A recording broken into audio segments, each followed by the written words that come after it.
We say we want house prices to fall, but I don't know if we actually do. I mean, we protest, we wave signs, we yell slogans, we get angry. How the hell is anyone existing in Canada? Like, I feel trapped. I can't buy anything. I can't afford the rent these days. We, Canadians, collectively, say in survey after survey, we'd be happy to see lower prices. But many of us wouldn't be. It's obvious why. We're homeowners. Most Canadian households own their home. Almost exactly 2/3 of us, 66.5%, according to the last census. I pay a mortgage. I'm trying to build equity, and I'm not alone. I remember being at a public meeting and somebody said, can you get the price of housing down by 10%? And I said, hands up if you'd like to see 10% of the equity in your home suddenly disappear overnight. Now, people like me who don't immediately raise our hand, we aren't bad people. I have 2 kids. I very much want them to be able to afford a home someday. But most Canadians are in this very same awkward predicament of having conflicting interests. And our politicians aren't exactly eager to have that awkward conversation. I just want to ask you straight out here. Do you think Canada's home prices need to fall, even though that hurts homeowners? Okay, so this is the million-dollar question, right? The host of CBC's Front Burner podcast, Jamie Poisson, asking Canada's housing minister a very pointed question. Do you think Canada's home prices need to fall? I think that we need to adopt policies that are going to offer new products in the market at lower prices than people have now. So you hear the political jujitsu that he just had to do to answer that question in a way that doesn't freak out 66.5% of Canadians, right? What did he say? He said, we need to adopt policies that are going to offer new products in the market at lower prices than people have now. And to be fair to him, this is one solution that many experts agree on, that we need more supply. Housing supply. The lack of supply. Supply that people actually want to buy. So where are you going to move to? There isn't anything out there. There isn't any supply. If we can increase housing supply, we can bring down prices.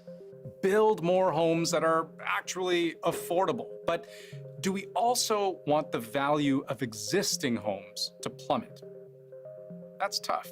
No elected politician can answer yes to that question without committing political suicide.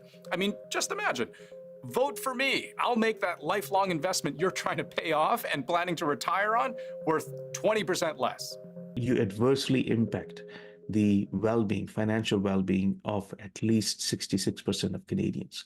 2 in 3 Canadians live in a house that they own or someone they live with who owns the house.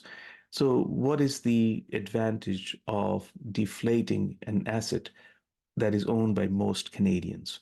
Put very simply, we are addicted to rising home prices because we are conditioned to see our homes as assets that increase in value, that guarantee wealth and security for our futures. Can that ever change? You know, I've sometimes wondered why we don't see houses more like cars. You know the saying, you lose 10% of a car's value the moment it drives off the lot? We don't really get all that upset about that, do we? We keep buying cars because we don't typically see our vehicles as investments. They're more like tools. They depreciate. And when we're ready for a new car, we often ditch the old one.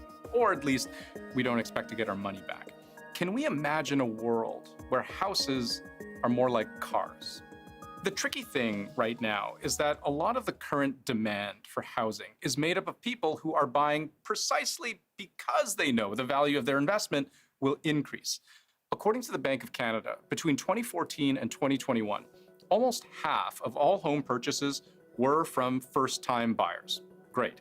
About a third were repeat home buyers. But 19%, almost 1 in 5 homes, were bought by what the bank calls investors, which it defines as anyone who took out a mortgage to buy a home while keeping the mortgage on their other home. So they're juggling at least 2 properties at once. But you know what happened more recently?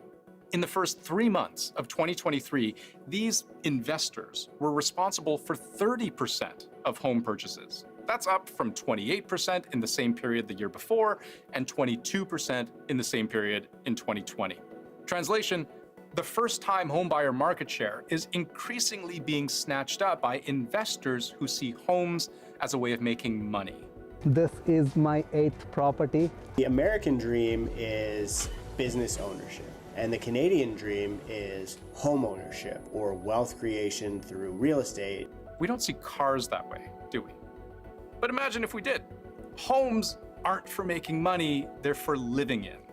If we could somehow pull a home's speculative value out of the equation and instead base its price solely on real things. So, location, size, condition. And before you dismiss this as dream thinking, this idea of decoupling our homes from this investment mindset, it's basically what we do when we rent. Renting is absolutely okay. It's not an if question. And even, when I get this argument about multi-generational wealth, there are other ways to accumulate that wealth. Well, renting is certainly okay. You pay rent to a landlord like you would pay interest on a loan to a bank. So just think about it. From your point of view, when you rent, you're not so much invested in the value of your home. Your tenancy is more contractual, kind of like leasing a car. And there are entire national housing markets that work this way. In Germany, for example, renters outnumber homeowners. There, it's largely a cultural thing. After the Second World War, around 20% of West Germany's housing stock was destroyed. There were also refugees coming from the East. So the government had a real crisis on its hands. How do we house millions of people who are suddenly homeless? Well, it got building. Simple rental properties, heavily subsidized. Rent controls, housing affordability, social welfare, they all became really big priorities. And because rents stayed affordable for so long, renting just became how you live. I'm simplifying here, but it's also not just Germany. In Japan, consider this. Homes don't necessarily appreciate. They often lose value the longer you hold them because homes can have very short lifespans. They aren't built to last generations. They might only last 30 years before being torn down and then rebuilt from the ground up. Why? Well, natural disasters are one reason. Earthquakes and tsunamis are a constant threat, and this cycle of destruction and rebirth is very much part of the culture. In fact, there's a revered Shinto temple, the Ise Jingu, also called the Soul of Japan, that every 20 years gets meticulously dismantled and then rebuilt. That's as real a manifestation as you can get of the cyclical nature of life and the acceptance of change. Tokyo specifically, not just Japan, has many lessons we can learn from. We need a massive cultural shift on living in the city, living in apartments, renting, and making that change near transit and thriving and vibrant urban environments. The difficulty in breaking this cycle where so many Canadians and foreign investors buy homes because they can sell them later for more money is that once a ball gets rolling, there's a lot of momentum baked in. Deflating housing prices will create more problems than it will solve. And the first thing is, you have to realize, if you're a new buyer and you find out that the housing prices will be declining by 30% over the next year, what will you do? You won't buy. This notion that we want to reduce housing prices, let's get the prices down by 30%. Those who are asking for it, those who are pushing for it, because they say we'll be able to buy it, they will disappear at the very first sight of housing losing value. For most Canadians, their home is the single biggest financial investment they will ever make. Many retirements depend on this, being, able to downsize later in life, pocketing a nice profit that you can live off of. Governments also benefit from more tax revenue when home prices go up. And did you know real estate represents the single biggest driver of GDP in Canada? Because it's realtors, it's lawyers, it's architects, developers, construction.